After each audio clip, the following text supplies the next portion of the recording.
Welcome to the No BS Spiritual Book Club's live streaming interview series, where leading new thought teachers, speakers, and authors share the intimate stories behind the 10 best spiritual books that inspired them the most on their spiritual journey. From well-known classics to hidden gems you might never have heard of, the No BS Spiritual Book Club saves you time and money by sharing reliable recommendations from those who've walked the path before you. The No BS Spiritual Book Club, the only no BS guide to the best spiritual books to inspire your own journey of self-discovery. Here's your host, founder of the No BS Spiritual Book Club, Sandie Sedgbeer. Welcome to the No BS Spiritual Book Club's live video series. With us today to share the stories behind the 10 books that influenced him the most on his life path is internationally renowned writer, musician, teacher, and leading authority on sound healing, Jonathan Goldman. A pioneer in the field of harmonics, Jonathan is the author of several books, including The Divine Name, the 2011 Visionary Award for Best Alternative Book of the Year, and The 7 Secrets of Sound Healing. A Grammy nominee, his award-winning recordings include Chakra, I never know which way to pronounce it, Chakra Chants and The Divine Name. And he's the founder and director of the Sound Healers Association and CEO of Spirit Music. As always, if you have questions for Jonathan, feel free to post them in the chat window as we go along, and we'll address them before the end of this session. And now, Jonathan Goldman, thank you so much for joining us. Hi, Sandie, or Sandra. How are you? You can call me Sandie. It's so funny because all my English family call me Sandra. All my American family call me Sandie, which is perfect for a Gemini. You know, I answer to both. There's two of me. So I'm good, thank you, Jonathan. And I'm so happy to have you with us today.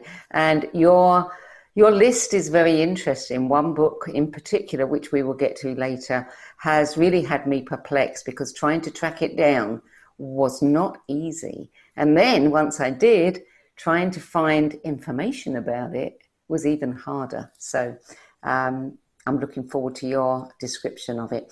So before we start discussing your 10 best spiritual books, two questions we always ask our guests. And the first is, what do books mean to you? What an excellent question. What do books mean to me?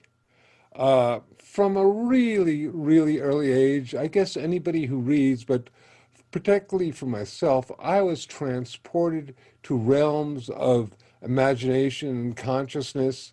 In fact, yesterday, our dear son, who is in law school, came to visit us, and we were talking about The Wizard of Oz, which he is listening to now as an audible. And I said, I used to sit on my mother's knee, and she would read The Wizard of Oz books to me. And we were talking about the many levels of The Wizard of Oz, which is, a wee bit different from the Judy Garland movie, if you like. There's some aspects of that that are, shall we say, quite unique. But books have always been a way of, for myself, escaping, to the degree that I've also been really interested in writing and literary writing, not only textbook type writing, but literary writing, to the degree that when I was in 8th grade, I actually wrote my first novel, and I gave it to a teacher in a notebook who promptly lost it. I was crushed. When I was 16, I went to a very, shall we say, interesting, what one would call a private school here in the United States. And I would go back because I was very, very unhappy when I would get to my parents' home, and I would just go into my room and I would sit at my typewriter and I would type for 2 hours before dinner. There'd be 4 hours of homework after that, but I needed to really release through writing. So I wrote my first novel, a 250-page novel when I was 16, called To Love and Die, which was a James Bond kind of knockoff. And You know, actually, I recently just found it, and it was the writing is much better than I can You do now. thought. Yeah, it's so interesting to go back and look at the work that we've done earlier, and sometimes we can just be astonished at how clever we were back then. Yeah. So tell me, the second question we always ask is, how easy or how challenging was it for you to compile your list? I basically wrote a list of about 14 and knocked it down to 10. And of those, I would have included more, but I didn't want to include any of my books, which obviously I think are great books. We were allowed, I think, one on mine. And incidentally, hello to everyone who's kind enough to tune into this. I trust this will be an illuminating and enlightening and fun experience for you. But it wasn't that difficult because I think that there's some books, and for me, understand, as I believe I kind of wrote in the beginning, there were a lot of books that really shifted and changed my life when I was younger, whether it was the Oz books or the James Bond books or the Tarzan books or when I got older, Kurt Vonnegut and all this stuff. I dealt mostly with books from when I was about 40 plus years old and was getting into the field of higher consciousness. Um, that was my sort of opening beginning time line for this phenomena. Otherwise, would have been impossible. And your list, that as you sent it, is not in any particular order, isn't it? It's not the order that you read them or the order that you rate them. No, but as I do have a copy of the list here, and probably the first book. Well, no, that's true. It isn't. But some of them were about the same time because there was, shall we say, this explosive time in my consciousness when I really was led to find books that dealt with alternate ways of viewing the world, life, the universe, and everything, as Douglas Adams used to say. Mm. And so, what I wrote though is just, I guess, what came to me, not on an autobiographical level, not on a alphabetical level, but just how my mind was working at that particular phenomena. Yeah. So let's start with your first book, which cropped up last week, and that was The Celestine Prophecy by James Redfield, which was published in 1993. Do you remember what you were doing when you first read that book? No. You don't? I don't remember what I was doing in time, the actual, moment of reading it, except that I can tell you what was going on in my life Yes, around that yes. time, of course, which is I was in Boulder, Colorado, and among other things, I had recently moved there from the Boston area. And among other things, I was probably writing a book of mine, my first book, Healing Sounds, may have been actually written just about then, and I may have been actually even touring that. And I remember the one thing about the Celestine prophecies or Celestine prophecies, depending upon where on the earth you're from, that really got to me was that it was the first book that I remember being of, shall we say, a higher consciousness vent. It was a higher consciousness um, novel, and it made the bestseller list. And at the time, I thought, by gosh and by golly, what an indication that this is going to mean that all these things that I've really opened up to and been working with, maybe for the last 5 or 10 years or more, have now finally hit mainstream. Mm. I don't think that was necessarily true. And, in particular, with regard to the Celestine Prophecies, which I thought was a fine book and would have made a fine movie, and I have a degree in filmmaking, so I'm oftentimes always looking at books to see if they would be a good movie. I thought this would be a very good movie, but it didn't get made into a movie until several years later. I'm going to say 3, 4, 5, even 6 years later. And by then, I think some of the charisma, the charm, the magic that happened to the book did not manifest to the public. They had forgotten it. The public has a very short memory.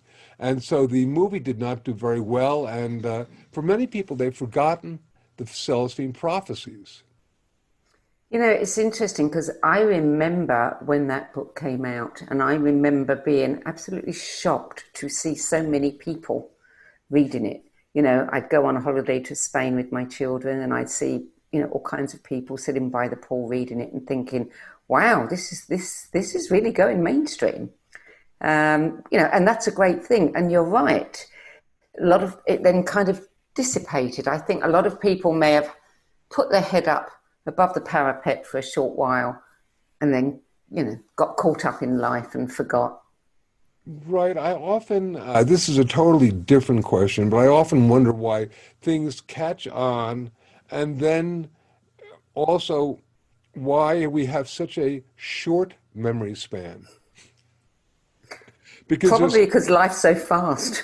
I guess so. And, you know, I mean, because doing this list was a great trip through, on a level, memory lane in terms of some of the books that, you know, really shifted and changed me. And many of them I had forgotten about, some not, but, you know, all of a sudden I'd be sitting there and like this, you know, one of them that I know we're going to talk about a little bit later came into my consciousness and I went, wow, that book really shifted and changed me. And as you note, it's all but disappeared and how and why. And I find it just so very, very unique. And then we contrast that with number two, which Autobiography of a Yogi, Paramahansa Yogananda, which has been out there for 70 years and is still turning up on everybody's lists. Well, also, you know, okay, so I'm very big into audibles right now. For the Me last too. number of years, actually. And I find that for some reason, oftentimes, if I can have a visceral experience where I can listen to the book and then read it or vice versa, and there's actually ways of listening to it and reading it, it affects me a whole lot more. So I have Autobiography of a Yogi on Audible and highly recommended. George Harrison produced it. And it is read by Ben Kingsley, who, of course, is the voice of Gandhi. So there you have George Harrison producing Gandhi, doing Autobiography of a Yogi, and I love the connection there. But just a moment before on Celestine Yeah. prophecies, so there were these different insights, and they were like fabulous insights that, on a level, we might take for granted. Something such as you know. We're all related in, you know, consciousness or something like that. Something simple, and then there would be a chapter that was relating to that, and the hero would have this a huge epiphany. And I mean, what's so interesting about that is that many of the, shall we say, the insights that were revealed in Celestine Prophecy, whether or not we remember the book, these insights have encoded themselves into almost every aspect of higher consciousness these days. And we just take it for granted. While at that time, it was like, huh, isn't that interesting? Yeah, you're so right. Autobiography of a Yogi. Well, I trust everyone has read Autobiography of a Yogi, and if you haven't, it's sort of a must. It was one of Elvis Presley's books on his nightstand. And Was it? how much more can you say about a book than it was on Elvis's nightstand in Memphis, Tennessee? Paramahansa Yogananda. What an interesting, extraordinary person who was one of the major key people responsible for bringing yoga to the West. Um, and as a dear friend of mine who is a major psychologist, and back when I was in college in the late 70s, in film school, playing in a rock and roll band, being a sort of a semi-wild and crazy person. This person went from being semi-wild and crazy to studying yoga, and literally going over to India to studying it. He was the first person I knew in becoming a vegetarian. How weird is that? I couldn't believe it. And I remember we were talking about this book recently, and he said, you know, if even half the information in there is at all real, everybody ought to be practicing yoga because the stories in it are totally phenomenologically brilliant, interesting, miraculous, and truly fascinating. Yeah, they are indeed. Yeah. And I think when I read that book, I mean, it stayed with me for weeks.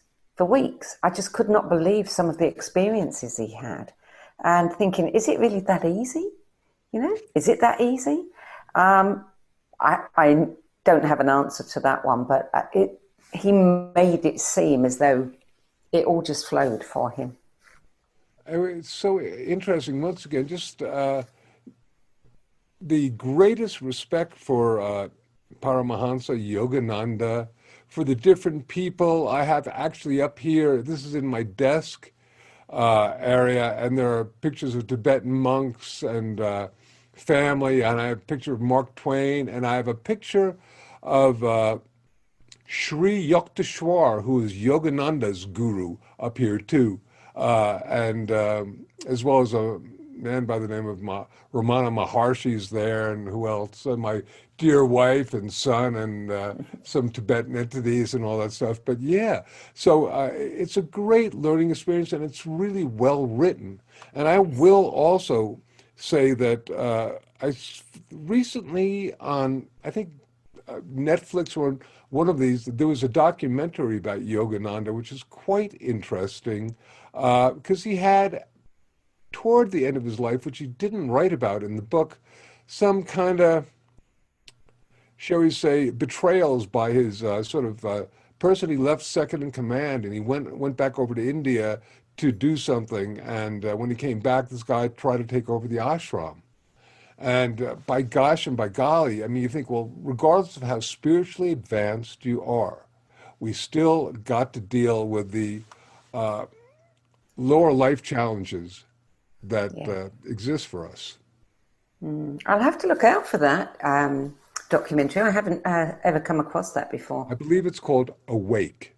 Awake. Okay. I shall look for it. Okay, so number 3, The Nature of Personal Reality, Jane Roberts, 1974. Okay, I'm going, yeah. All right. So, I remember when I first read that. I don't remember how old I was. I think I may well have been in college or, perhaps in grad school at the time. And the book truly blew my mind because there was so much of it that is inherent in a lot of the higher consciousness awareness today, particularly of the fact that for the most part, it seems like we create our own reality. And I think that this book was the first one. It was channeled, okay. Jane Roberts would channel a being called Seth, and Seth would speak. And this is one of the Seth Speak books, and it's my favorite. And Sandie, what I particularly like about this is that I was talking to a youngin, as I call him now, uh, fairly recently, within the last few months perhaps, and they were talking to me about they had found this great new book called The Nature of Personal Reality. I was going, yes, it was wonderful, and I was very pleased to see that it was still back up there, in Amazon and whatnot, and B, that I could also get it as a Audible. So I listened to that one also as an Audible, and it was a great and wondrous experience. Is that one you resonated with? I have to confess, of all the gazillion books I've read, I've never picked up one of Jane's. Never. Okay. It's, no, Okay. that's very fine, but I think you might find out of all the quote channeled books, whether it's Abraham or whatnot, that Seth was the original being. And if I'm not mistaken, Yeah. and I may not be mistaken in this because it may have been something that I recently came across. There was a whole thing of Seth talking about epidemics and pandemics as being more than physical causes, and about them being necessary as collective consciousness manifestations, which is very interesting being Wow. written in the 1970s. Although I did find out that when I was at Woodstock in 1969, there was a pandemic going around, and I didn't know about this. How extraordinary. There's I read that. the Hong Yes. Kong flu. It's like, whoa, I didn't know. All right. So the nature of personal reality, once again, highly recommended. I think it's one, there is no original source, obviously, but shall we say, in the last, for the most part, in the second half of the 19th century, this is probably the most profound and powerful book on creating your own reality. Actually, the first one that manifested. So kudos and recommendations to that. I have to actually, I won't read it. I will get it on Audible. That'll be much more enjoyable. It actually will be because on a level, it's someone speaking, being transferred to paper, then you're reading it. Here, it's somebody speaking on what was transferred to paper, and it's a good job. Yeah, good. Well, thank you for that tip. Number 4, another one that appears frequently and another favourite of mine too, Biology of Belief, Unleashing the Power of Consciousness, Matter and Miracles by, of course, Bruce Lipton. Yes, Bruce is a dear person. His wife Margaret, my wife Andy, and I have gone out to dinner a number of times, and he's, been on my radio show a few different times, and he's just a lovely, lovely, humble being. When I say humble being, it's just like, okay, when certain people get to a stage of notoriety, sometimes they begin to lose their, shall we say, humbleness. Not Bruce. He gets it. He loves doing it. And, I think from my perspective, this book was really perhaps the first that dealt with the concept of, once again, our belief. What do this and the nature of personal reality have to? They talk about the power of belief. This one talks about the power of belief in terms of affecting us on a physiological level, on a cellular level. In fact, when it first came out and I read it and I thought, wow, this is so very, very important. And I spoke to Bruce about it, and it seemed not to be getting the reception that it should have been getting from the medical community. And I just couldn't understand that because I thought it was so very, very important. Because we're dealing with a concept that we call placebo effect, but it doesn't mean, placebo conceptually is Latin to please. But it really doesn't mean that whatever is happening is not affecting us on a really powerful physiological level. It simply is talking about the interconnection between mind, body, and spirit. And also, with regard to the cells, it's talking about how, if you like, energy fields affect us. And I remember 2 years ago, Time magazine had a cover story on epigenetics, which is how the gene is affected perhaps by happenings from past generations even. And I went reading it and, looking for Bruce, as we know, one of the great, founders of this field is Bruce Lipton, and his name was nowhere to be found. And I believe what had happened is that as a number of books that I didn't mention, but oftentimes the scientific community wants to ban a book or burn it if it threatens them enough. I guess they found this rather threatening. But it's a brilliant, brilliant, and important book. I was very excited when I read it because probably about 7 or 8 years before that, I was living in England before I moved to the USA. And I remember watching a program on television, a documentary, and they were talking about people using visualization, cancer patients. And they actually they had some kind of test where they could measure the chemicals that changed in their body. And I remember thinking, wow, that is, if that is true, then we've got the proof. Never heard anything more until this book came out. And I love it when I also, get to see the science as well. And that was a great confirmation for me that, what I'd been thinking about when I saw that TV documentary was absolutely real. That this was There's another possible. fellow from your neck of the woods named Rupert Sheldrake, who's a wonderful Yeah, scientist yeah. whose books, I believe, have been burned by nature and whatnot. Yes, Yeah, yes. with this concept of morphic fields and whatnot, which is so very important. I didn't put Yeah. Rupert's book down here, I had to choose a number, but just his work is once again, it's interesting, the scientific community. And I'm if you like bird walking for just a second, Sandie, simply because I think that a lot of what is occurring right now will need to be viewed from lenses of a 21st century science. And by that I mean, I'm going to quote Asimov's law, excuse me, Clarke's law, Arthur C. Clarke. And this is from Star Trek, where they call it Clarke's law, so it's a scientific principle, which is any sufficiently developed science is indistinguishable from magic. And I think a lot of what happens, including being able to create things with a consciousness, may be science, but we simply don't have the quote, dealing with just brain waves or whatnot is not going to sufficiently answer how these things manifest. But sometime we will. Sometime we will be able to measure auric fields and photograph auras and all this stuff, which, as I'm saying, this brings us to our next book, The Through the Curtain. curtain. Yes. Now, pronounce those authors' names for me. Not a chance.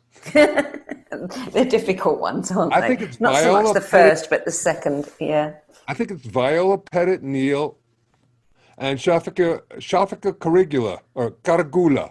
Caragula. 1993. Yes, but really before that, I have a hardback that's before Oh, that. This is the republished version, which I had something to do with. And bless my wife, Andy, because I was looking for this today and I couldn't find it. And she, great Virgo being of light and love that she is, was able to lay her hands on it and say, here it is. I said, oh, great. And I basically opened it up. The original hardback that I have is all marked up and underlined, which I normally don't do, but the information was so potent and so powerful. And back in 1993, DeVore's, which is a publishing company in the United States, the publisher came to me and said, we'd like a book from you. And I just didn't want to write a book at that time. I said, gee, I don't want to write a book at this time, but there's a book which is out of print, which I think is so very, very important. And it's basically channeled information again. And channeled information at this time was really big. And so they printed the book and it came out, but unfortunately it didn't catch on. But still, here it is. And the reason, as I was, I turned to a chapter and it was about photographing the auric field in the future. And I went, whoa, because I was just thinking about that yesterday. And it had information. This woman would basically fall asleep, become and consciously go to, quote, night classes where she would be taught all sorts of information on sound, crystals, sacred geometry, healing, multidimensional fields, extraterrestrials, all sorts of stuff. And this woman, she was a psychologist, and a woman medical doctor would put her into a hypnagogic state and basically have her revive this information. And then she basically had her secretary write it up, and voila, Through the Curtain manifested. And just because it's so hard to find, wow, and there's so many different short chapters, I'll just read a few. Here's Photographing the Etheric, the Astral Body, Healing by Sound, Form, and Color, Crystals, a Source of Energy. And this is from the 1960s, probably. The Westock Festival, Extrasensory Perception, the Effects of Love on Consciousness, I'm looking through these reincarnation meditation. So it's really, unfortunately, it's out of print. You can find it for a lot of money, and if I were in a different time, in a different place, I would probably try to bring it back into print again because I think the information is so valid and so very, very important. Um, what more shall I say about it? Not a lot more. When I went looking today, at first it wouldn't show up anywhere. And then I eventually did find it, I don't know how, on Amazon, because that's where I started the search. It didn't say anything about the book, but there were reviews. And the more reviews I read, and they were saying things like, oh my God, this book blew my mind, and the information, and I highly recommend it, but nobody would tell me what was in it. Yeah. It's just all these incredible things people were saying. So I thought, well, clearly that's a book that, I need to know more about. So thank you for that. It's interesting. Here, I will, just because we have a moment, I'm going to open up and see. Okay. Boy, if you've ever read The Keys of Enoch, which did not make it to this, but if you have read The Keys of Enoch, you can tell where J.J. Hurtak got some of his. The 32 crystalline forms are the key pattern for the way the energies are built in the universe, and the key to unlocking energy in a constructive way. The atomic bomb is a destructive way to unlocking energies. It may be called the left-hand path. Knowledge of the crystalline forms may be considered the right-hand path for unlocking energy by the use of crystalline forms and sound in the audible, supersonic and infrasonic, to manipulate and direct forces. Man has not yet become basically creative. His movement into creative fields is close at hand. He will direct how to use crystalline forms to unlock, direct, and control energy and to mold and modify substances. Remember, the universe was created by sound. Very shortly, the scientists will be saying this. Wow. That just, as a sound guy, okay. Were you a sound guy when you read it? Were you already working with sound? I was already a sound guy when I read it, and a crystal guy, and this book flipped me out because we've forgotten more stuff than is in this book, for sure. Yeah. Wow. Okay, book number 6, The God Code, The Secret of Our Past, The Promise of Our Future, Greg Braden, 2005.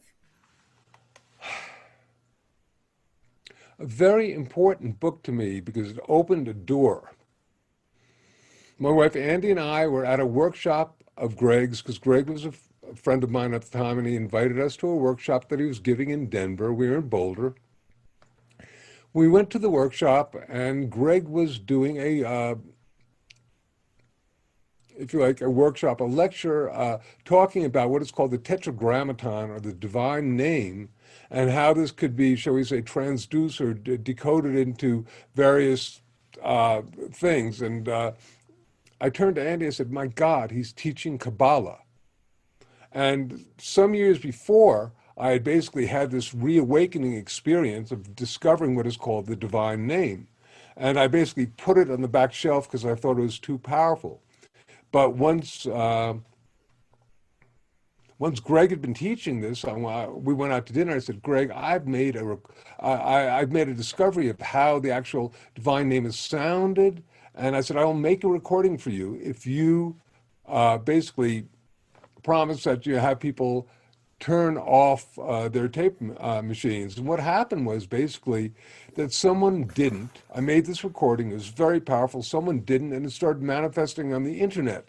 And I thought, well, by gosh and by golly, if this is going to manifest on the internet, I really want to do a high fidelity version of that. And that then allowed me to release Sounds of the God Code, which is the first of, after that, I wrote a book called The Divine Name, and it's a very, very powerful sound. So blessings be to Greg. Has written so many wonderful books, and he and Bruce, and actually a fellow by the name of Joe Dispenza, who I don't think I have on here, are this strange triumvirate of beings together. But bless them because for bringing a higher consciousness. And I know with Andy's book club, she's got a book by Greg as well, because how can you not? How can you not? Absolutely. Yeah. So, book number 7, Madame Blavatsky's Baboon, A History of the Mystics, Mediums and Misfits Who Brought Spiritualism to America, by Peter Washington, 1993. Madame Blavatsky's Baboon, recommended to me by a dear friend. When I first tried finding it, it was very difficult. It seems to me somehow to be coming out a little bit more out of the woodwork. I will say, so a confession to me is that as much as I want to believe in all the extraordinary things in Yogananda's autobiography of a yogi, I also have, shall we say, firsthand knowledge that many, many people who are highly advanced spiritual teachers have feet of clay. It's just my belief system. And this book was certainly a verification and validation of that, because it deals with all sorts of really well-known people who've brought forth some great information, and yet at the same time have done things that were, shall we say, either perhaps unethical or whatnot. And I really liked it, because it just reminds at least me to realize that regardless of how divine we may think we are, we still are just learners, beginners, and shouldn't get our egos infused with anything, because we can easily fall. And there are just so many stories of so many different people. Who do we have here? Madame Blavatsky, for example, Gurdjieff, Shiner, Krishnamurti, and not bad things, but just things that made them human. Yes. And perhaps Madame Blavatsky was indeed, while she was creating the Theosophical Society and writing all these extraordinary books, perhaps she also, in order to make a living or whatnot, was doing seances, and perhaps some of her seances were, shall we say, raided by the police, and they saw people under the table ringing bells and knocking the table and whatnot. Okay, and the title comes from, she had a baboon there directly, and to contrast Darwin's thoughts on evolution. And what's so interesting, of course, is that one of Greg Braden's more recent books, I think called Human by Design or something like that, may be that one, but talks about the fact that that evolution may not be all that it's cracked up to be, because indeed there may have been some genetic manipulation about 200,000 years ago, scientifically proven, that has been written about in a lot of different, shall we say, esoteric texts. And here's Madame Blavatsky with her baboon having been told that by the channel beings from the other side. So once again, you don't throw out the baby with the bathwater. Another thing that I've really learned, I think that this book is so important, because we have a tendency of just, somebody does something, they write a great book, and we think, oh my goodness gracious, how wonderful. And then we see that they've done something that perhaps is human, and we lose all faith in them. All people who, leave the cult that they're involved in, or the following that they do, or they denigrate all the teachings. No. Yeah. I think, the way I look at that, and I've come across a lot of that too, is that it could be a way of these teachers, and I don't know whether that would be conscious or unconscious, showing us that we have to practice discernment, and that it's the message and not necessarily the messenger that counts. Beautiful. I mean, yes, the statement that guru spells G, you are you. And, the concept that, yes, exactly, discernment. And it saddens me. Right? I have to jump for a moment, if we have time, just for a second. Sure. There is a really fun documentary called Kumari. And it is about a guy who, kind of as a goof, basically he's Indian, grew up in New Jersey, and he basically puts on robes, studies yoga for about 6 months, and starts just to see what'll happen. Starts going around as a holy man from India, and begins teaching, and he begins getting a following, and finally, at the very, very end, he decides to do the big reveal. And the big reveal is he comes out, takes his robes off, cuts his hair, comes in wearing a tuxedo, and says, "This is here who I really am. I've just been basically pulling your leg." And half the people get up and they leave, and half the people go, "No, you are a true teacher, and you've simply come to grips with who you are on the external." Brilliant. And I think it's true, because I think the guy had a whole lot of stuff that he was channeling and bringing forth, and people recognize that. And other people, "Oh my God, you took advantage of us, you made fun of us." And he didn't really. He wasn't like, being making fun of them, but he basically he wanted to, he did it sort of as a social experiment. So it's a very good movie. I think the ones that, get offended by it, they've given their power away. And that's what they're offended by, the fact that they've given their power away. I think you're very, very right. We seem to want to find that divine father, mother on the earth plane, so many people, so we follow different teachers and gurus and let them make our decisions for us. And as you're saying, that is, if you like, not empowering ourselves, giving our power away. And it's a path that a lot of people seem to need to go through, Sandie, and I don't know why. I don't know why either, but I have read quite a bit about it, especially in light of how authoritarian regimes, are created and Yeah. how they get people to follow them. And there seems to be psychologically, I think it was Wilhelm Reich, said psychologically we have, when things are shaky, we all want to go to daddy, let daddy take care of it. It doesn't have to be me. And that's when people like Hitler, people like Trump, people like, can step forward, and people will hand over the power to them. Well, it's so interesting. As you're mentioning that, there's another book, and I can't remember the name of it. It has charisma in the title. It's something like Dark Charisma or something like that. But it basically was written by a woman, political Harvard PhD profiler on basically people who have narcissistic personalities, and we don't even need to name anybody, but you just name one who basically, and there seems to be a phenomena that they found called the wounded narcissist, which means the wounded narcissist needs to find the narcissist who is so sociopathic that they, will not acknowledge that they have done anything wrong. And the wounded, shall we say, narcissist goes to them for healing, which may be an explanation. Maybe. Yeah. Yeah. Well, it takes all kinds. Book number 8, Stalking the Wild Pendulum on the Mechanics of Consciousness, 1977. Not sure if I'm pronouncing his name right.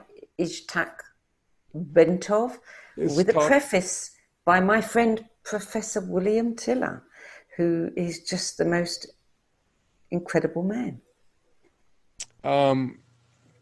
Bentov I didn't know him.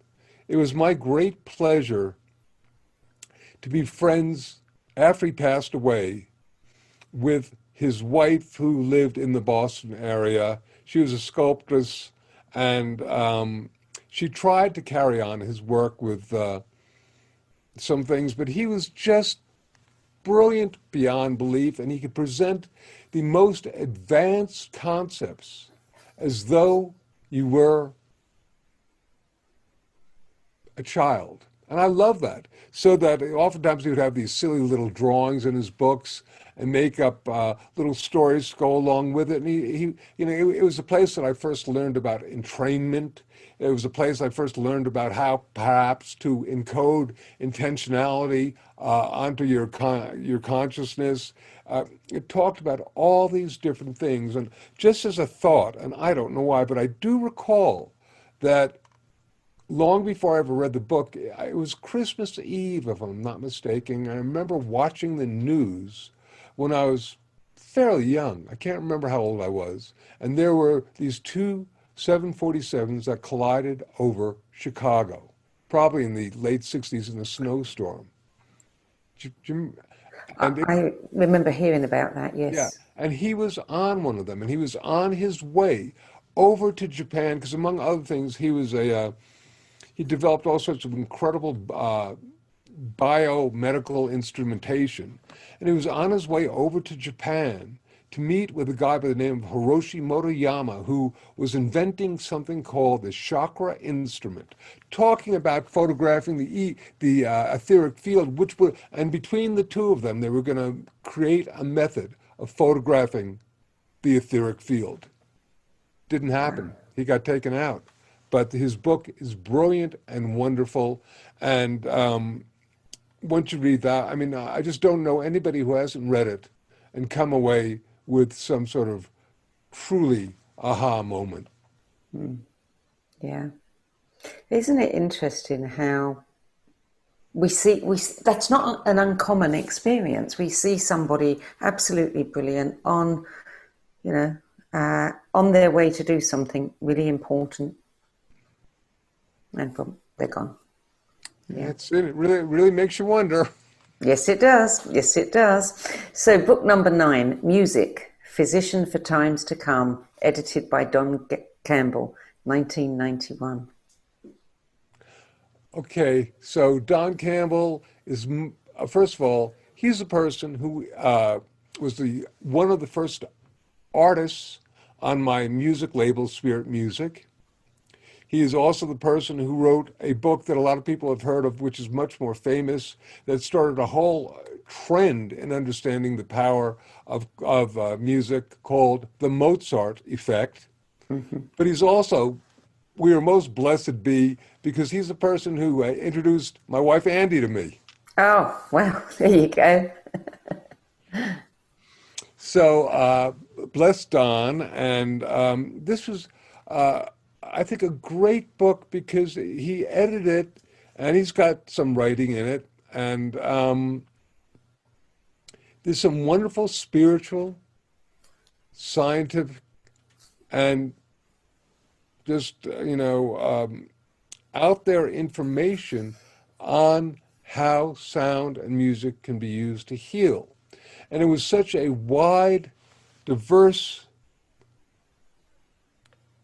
category of subjects in the sound healing. That's a subject. Yeah, well, there are a lot of subcategories, whether it's Alfred Tomatis's work with how we listen and how we hear, to David Hike's talking about harmonics, to someone else talking about sonic entrainment. Actually, that was me. That was my first published work on that was from a paper that I wrote for these scientists. And it was just beautiful and wonderful and highly recommended. And when I started a School of Sound in Boulder in around 1991, 1992, I was able to use this because it's almost as though every week we would touch on a subject, and then I'd be able to amplify the subject by having them read a chapter that was related to it in the book, mantras, whatever. It's great. So kudos to Don for that one. And yeah, indeed. And isn't it interesting that now there seems to be an explosion of interest, and science is finally beginning to do its job and start investigating. And there are quite a few scientific studies out there about the power of sound. I remember working on a book recently, and I had to do a lot of research on sound and light. and coming across this old YouTube video. I say old, it's probably sometime in the last 10 years, where a doctor was showing, he actually had video of sound destroying cancer cells. Yes, yes, that would, I mean, I can actually, I know the fellow from Skidmore University, and I believe actually mentioned that in the last book, which is here, and it's interesting, but also getting back to Don for a second, he did talk about the work of Dr. Alfred Tomatis, who had done groundbreaking work on the ear, and on the conscious ear, and unconscious listening, and how the ear is basically, from his perception, the first organ to be formed in the body, and that the brain grows out of the ear. And this man was a major otolaryngologist from Paris, and he passed away. And unfortunately, very, very few people now in the sound field who are up and coming and getting into it have even heard of him, so therefore don't know about his work with the ear, with listening, and he actually did a lot of work with humming, etc. So he was very, very extraordinary being, and it's so interesting how, one of the things making this list makes me also realize how there's some incredible stepladder groundbreaking books that occur and how they disappear. And I don't know what you can say about that one, but that is a whole nother topic. Well, that's one of the reasons why I'm so enthusiastic about the book club, because we need to hear about these books, these incredibly valuable, useful, full of information books that are getting sidelined because there's so many new books coming out and so much, money being spent on the new ones, so that people don't even know about the older ones. But I think, there's many people that are standing on the shoulders of giants, as they say, and it's the giants that we need to be looking at. Yeah, and I'm also going to just acknowledge on a level, because of the ease with which one can manifest a book, a recording, even a film. I think we're talking perhaps about giving away our power, and also I think there is, on a level, it's easy because we're being deluged by so much information that it's really easy to lose our lack of discrimination about what is real versus what is not. Yes. And it used to be, when a lot of these books were written, if they were channeled, that they were based on scientific information, they were based upon scientific information. Oftentimes now you're finding information that is channeled being presented as scientific information. And there are all these quotes from well-known people, from Nikola Tesla to Albert Einstein, that they didn't say, but they're attributed to them, and then you have to really dig really deep to find out that Einstein did not say everything in the universe is in vibration. It's true, but he's not and it's attributed to him, but he didn't say that. So that sort of thing, there's a lot of misinformation now because you don't have the editorial process that you had back when a lot of these books were being created. If they were channeled, once again, they were channeled. If they were scientific, well, then the editors really made you go there and index your data and make sure your stuff is real as opposed to you just making it up. There are people I know of who write books and using as their major form of research, they go through the internet. And you can find anything and prove anything through the internet. It doesn't mean it's real, although it does mean that somebody thinks it.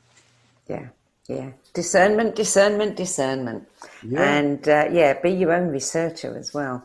So let's move on to number 10. And this is a book that I feel very, very warmly about. You and I had a conversation, me and Andy had a conversation a month or so ago on the radio show, The Humming Effect. And the reason I love this, Jonathan, because it's your book, but not just because it's your book, but the reason I love it is I love simplicity. And I love the fact that, we have everything we need. We just need to know about it. And this just gives people a great tool that they don't even know that they've got. So talk to us about The Humming Effect, which has only been out, 3 years? Right, and I will say also that it is available as an Audible and a Kindle. Here it is. Got it right here because got to have it right next to me because it's Of next to course my you do. heart. Yeah.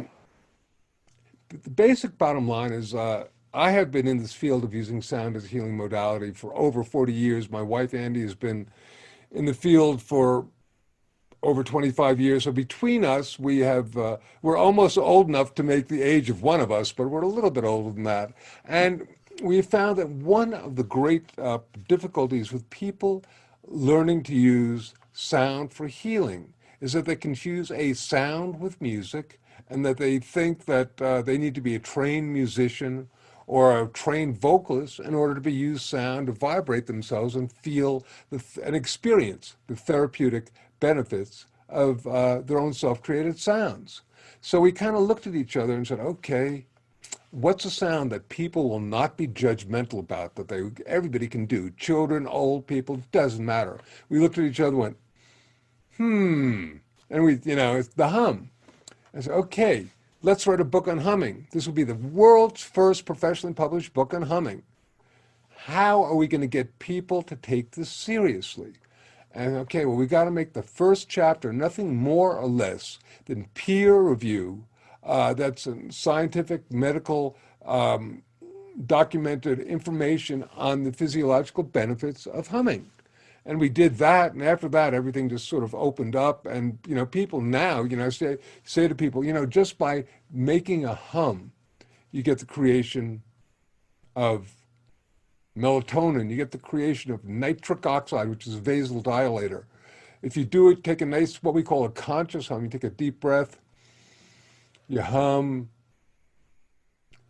you do this a few times, it'll lower your heart rate and respiration. Oh, I've seen it go down in a couple of minutes, 10 points or more. I was just on the internet and I saw an electronic device that you put on your head and you can pay $300 and it'll do the same thing in 20 minutes.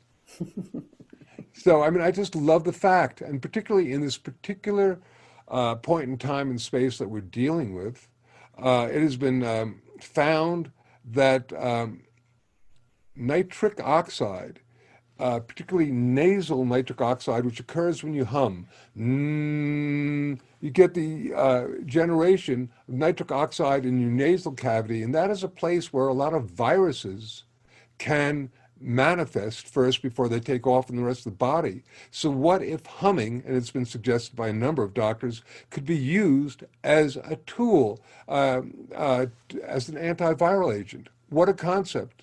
How profoundly easy and simple. And hey, it's Free. so with that one, we love the book. We're so very, very proud of it. And it's just, you know how they used to say that marijuana was a gateway drug. It'll open you up to different. Well, from us, humming is a gateway sound. You start humming, and it'll open you up to the whole realm of sound healing. And you may not, as with marijuana, whatever you're doing, may not take you any further than that which you're doing. But it's a fabulous entry point that opens up a portal to light, sound, and love. And it's something that you can very easily get children to do. Totally, totally. Children love it.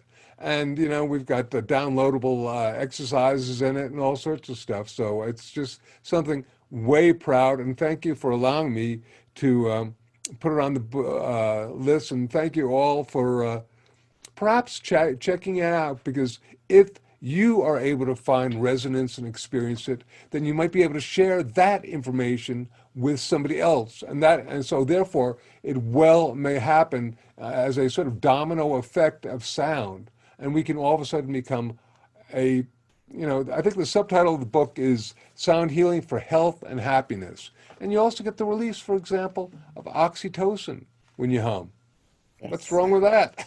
And there's something else about nitric oxide too. I mean, I don't know how many people know this, but Viagra was actually created because of some research with nitric oxide. So, for the men out there who need a little lift, humming. That is very, very true. It was chosen as a molecule of the year sometime in the early 2000s. And I just, I mean, how cool is that, that we can do this ourselves? Yeah, I love, once again, self-empowerment is so important. We are now at a time when sound and music as a healing modality is really beginning to take over. But if you can take some nice deep hums, uh, and basically get yourself in a deep state of relaxation, how wonderful is that? You don't need anything else. You got it all. You can yeah, do it. yeah. Absolutely true. Absolutely true. So, keywords. I asked you when you were compiling your list to come up with some keys, and you have teacher, author, musician, healing sounds pioneer. I always ask on these interviews our guests to give us a little deeper, more intimate insight into them by giving us a word that maybe just their friends or their loved ones would apply to them. Some really secret noun about the kind of person you are. What else is Jonathan beyond all these things? He's a heyoka. That is a Native American word for a trickster, a joker. A trickster, a joker. How do you spell that word? I think it's Heyyoka. Okay. Heyoka. I But like that. Trickster. they would be the sacred clowns. Yeah, yeah. And at times I like that. For example, I was being interviewed yesterday for a radio show, and this person said, "Well, Jonathan, now here's the time to really toot your horn and tell us how great you are and everything. What are some of your great accomplishments?" And seriously said, the first thing I said is, "Well, the first thing I've learned is how to be humble and you maintain humility." Because which is just like, okay, really, it's, you try here and then, I'm so great, this and that, and, it's like, okay, so a heyoka. It's I like if you like, but at the same time, you have to be, shall we say, cautious to make sure that Yeah, people understand that you're joking. yeah, yeah. Okay, wonderful. So, if you had to give your son or somebody very close to you one book to help them on their spiritual journey, out of the books that you have chosen, which one would you recommend? I guess it would have been Autobiography of the Yogi. It was the first one that first came into my mind. Mm-hmm. It's so important, and it so presents so many positive possibilities. I mean, there are a gazillion others, and it's a really fun read. And it's, as an audible, it's one, if I'm having a difficult night sleep or whatnot, I want to listen to, I'll be lulled to sleep by Ben Kingsley, speaking as Paramahansa Yogananda, telling me about his adventures as a young boy meeting Yeah, Tiger Master or something like that. good choice. Way, way cool. Hey, if I could have just a last closing word. Go ahead. We heal the planet, we heal ourselves. We heal ourselves and we heal our planet. We can make a difference, and we have a choice. We do indeed. Jonathan Goldman, thank you for sharing your 10 best spiritual books that influenced you the most on your journey. If anybody would like to check out Jonathan's work, I'm sure you're all familiar with it, but you can find everything you need to know, his music, his books, experience the music, sign up for his workshops at healingsounds.com. Jonathan, thank you. And thank you to all of you who joined us today and anybody else who is listening to this later.